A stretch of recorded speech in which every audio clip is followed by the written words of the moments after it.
उद्या उपराष्ट्रपती पदासाठी निवडणूक पार पडणार आहे। दिल्लीमध्ये आता हालचालींना वेग आलाय। इंडिया आघाडीच्या खासदारांची आज बैठक आहे।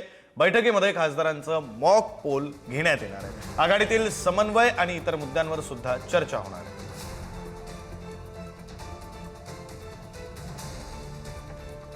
याही बातमी संदर्भात आपल्याला बोलायचं आहे। आपले प्रतिनिधी शिवाजी काळे आपल्यासोबत जोडले गेलेले आहेत। अधिकचे तपशील त्यांच्याकडून। शिवाजी,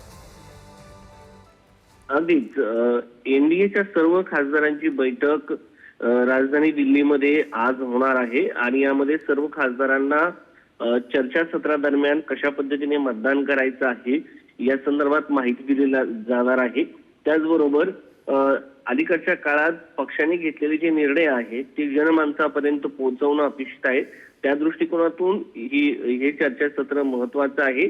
त्याचबरोबर ही जी निवडणूक होत आहे उपराष्ट्रपती सी.पी. राधाकृष्णन यांची, त्या संदर्भामध्ये सर्व खासदारांना माहिती जी आहे ती दिली जाणार आहे। स्वतः पंतप्रधान नरेंद्र मोदी देखील यावेळी उपस्थित राहण्याची शक्यता व्यक्त केली जात आहे।